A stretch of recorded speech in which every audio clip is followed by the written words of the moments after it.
Well, currently I'm blessed to be an assistant coach for my son's third and fourth and fifth and sixth grade football teams.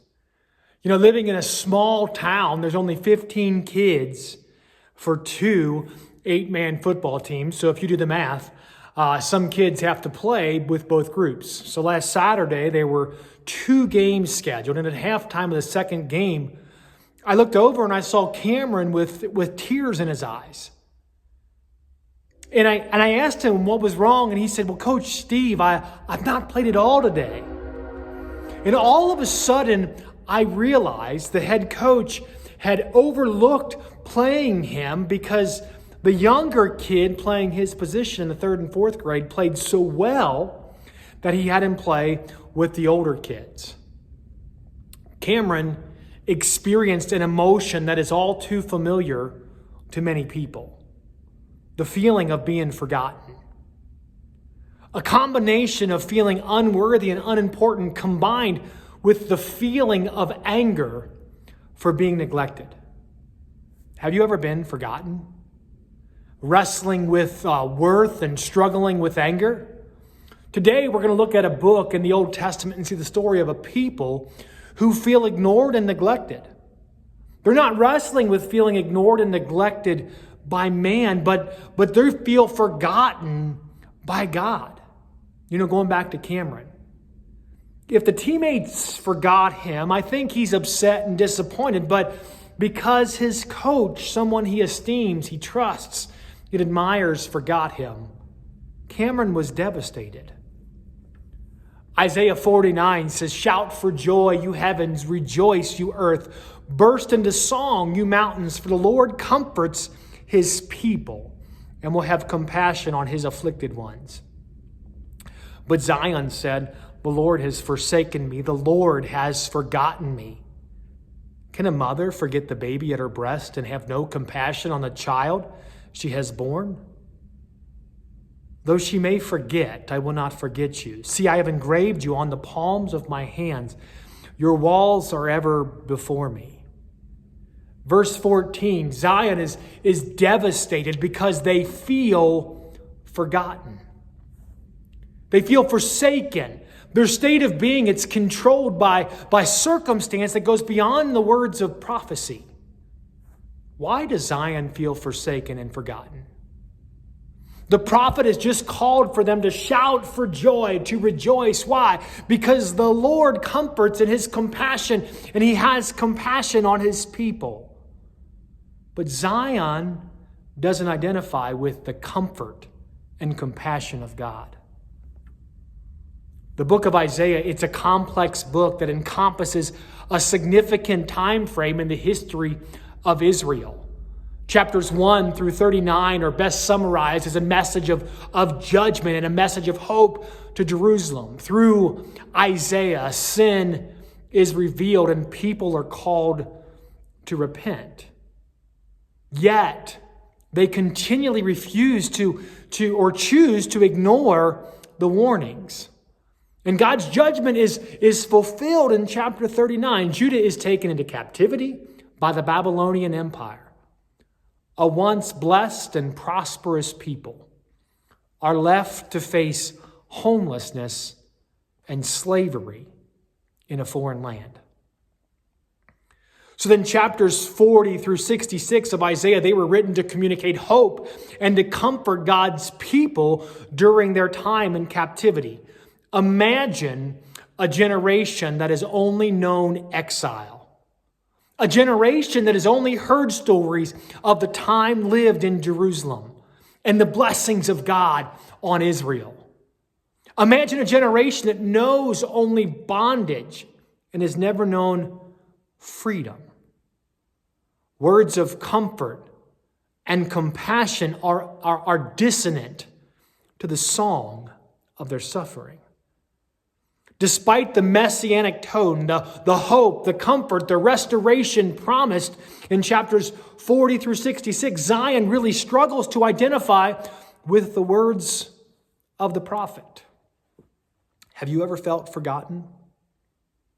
Their perception of reality and their experience, it contradicted the promise of the prophet. Emotion, it outweighed the assurance of God's redemptive plan. Have you ever felt forgotten by God? Are you going through a time and a season where everything feels wrong? Jobs are lost. You're surrounded by sickness. There's issues with family members and isolation from the church. Maybe you feel captive in this world. In all the brokenness around you, there's no escape. There's no hope. There's no future.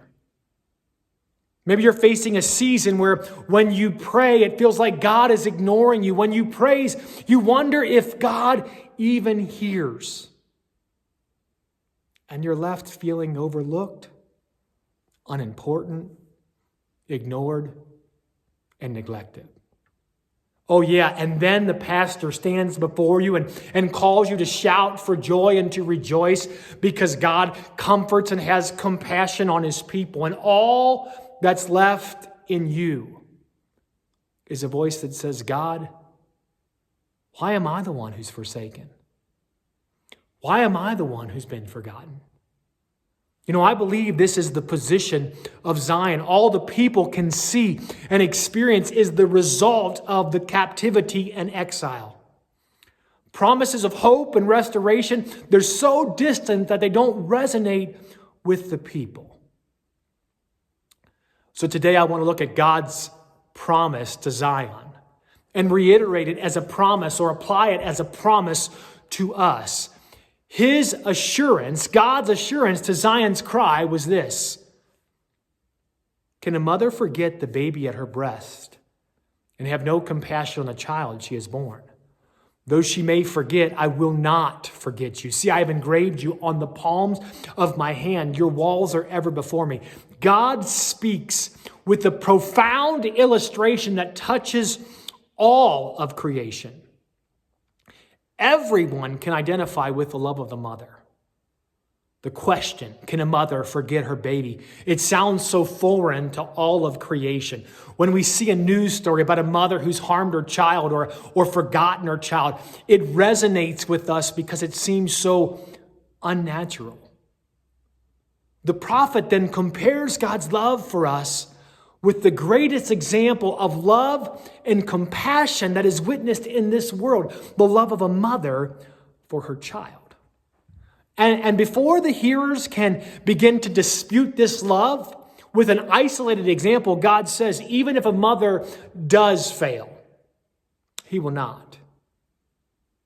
Even if there's a news story that shows a mom who forgot her child, God is greater and he will not forget. The picture is of a mother nursing her child. So even if you can imagine a mother forgetting her child amid her busy routines of life and the numerous obligations and expectations that fall on her, what about in the most intimate of times where she's nursing her child, providing her baby with the nutrition necessary for life? This is a bond-creating moment. I can vividly remember the birth of my daughter, my first child, an emergency C-section, and we spent some time in the hospital. And after everything was settled, we're back in our room. A nurse brought our daughter in and placed her on my wife's chest, skin to skin, to nurse. All four of our kids were nursed by my wife. They refused to take a bottle.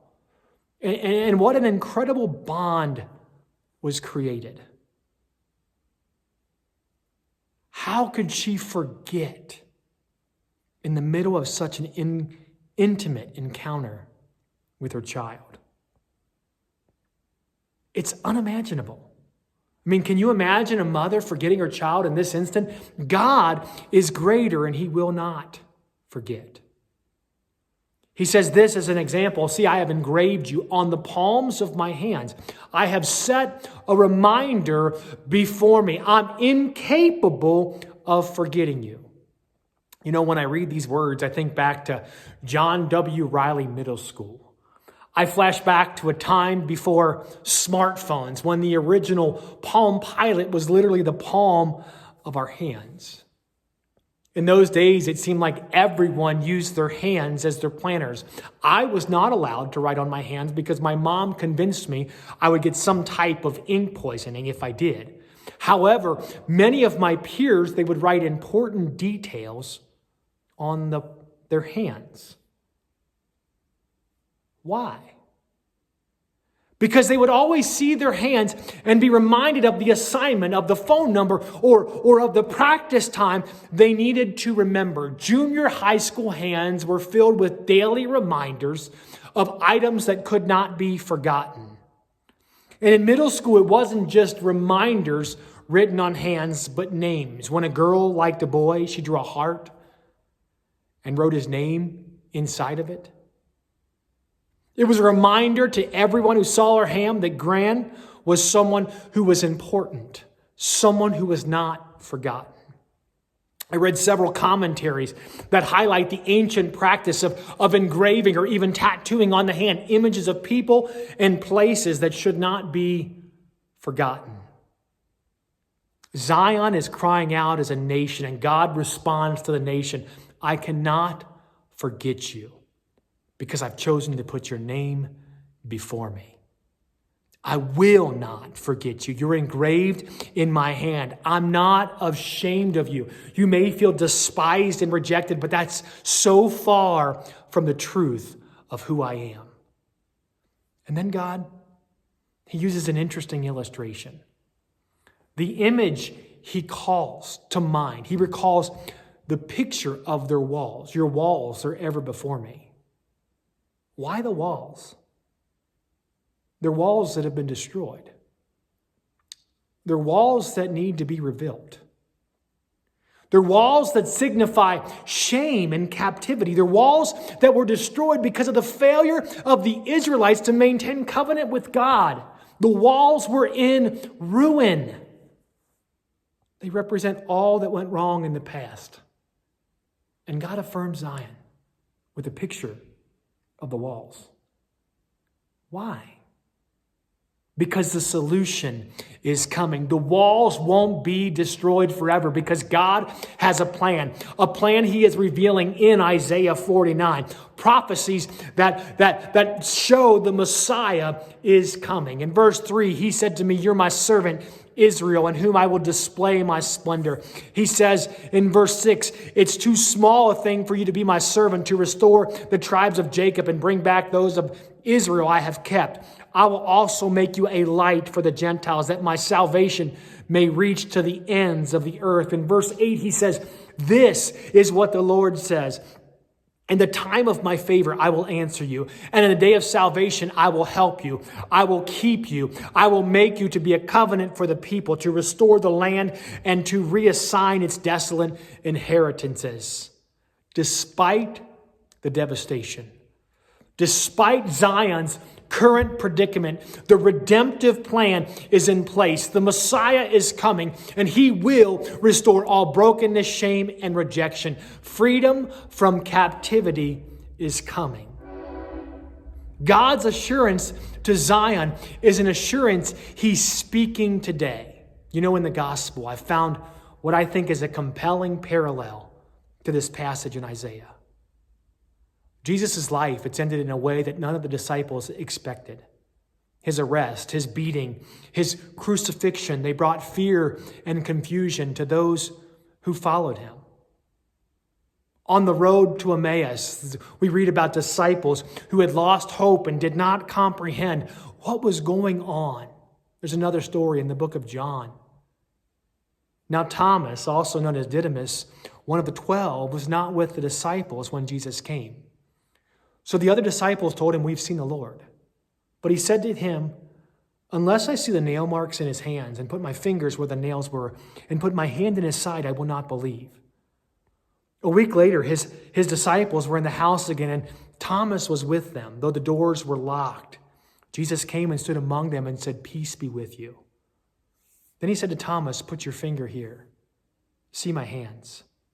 Reach out your hand and put it in my side. Stop doubting and believe." And Thomas said to him, "My Lord and my God." Have you ever asked why the scars? Why does Jesus have scars after the resurrection? Well, maybe a part of the why is the fulfillment of Isaiah's prophecy. Thomas, you doubt. You feel forsaken and forgotten. Look at my hands. They are engraved with the image of my death and my resurrection. It was not the way we expected or the path that we thought, but God knew, and he never forgets. Thomas, I engrave your image, the name of all children, on my hands through the nails that pierced me. As a sacrifice, once and for all, so that all sin could be forgiven. We're no longer captive to this world or to the god of this age or to the sin that surrounds us. Do you feel forgotten? Remember Cameron? Do you identify with him? Convinced you're not good enough? You're not important enough to be noticed? Do you identify with maybe Zion, a nation that chose its fate, a nation reaping what they sowed, a nation that's convinced because of their circumstances God has left them to stew in their sin? No matter how devastated your world becomes, no matter what bondage you find yourself in, God has planned for your freedom. He has made a way to the hope of his eternal promises. He will never forget you. He will never forget the sacrifice for your sin. Your failure will never cause him to forget the love he demonstrated through Jesus Christ. Romans chapter 5 says, "But God demonstrates his own love for us in this, that while we were still sinners, Christ died for us." Thomas saw Jesus' hands and confessed, "My Lord and God." Have you ever felt forgotten? No, God will not forget you. He loves you and longs to be the Lord your God. The Lord bless you and keep you. May he make his face shine upon you, be gracious to you. May he turn his face towards you and grant you his peace. And may you know that God will never forget. Be blessed.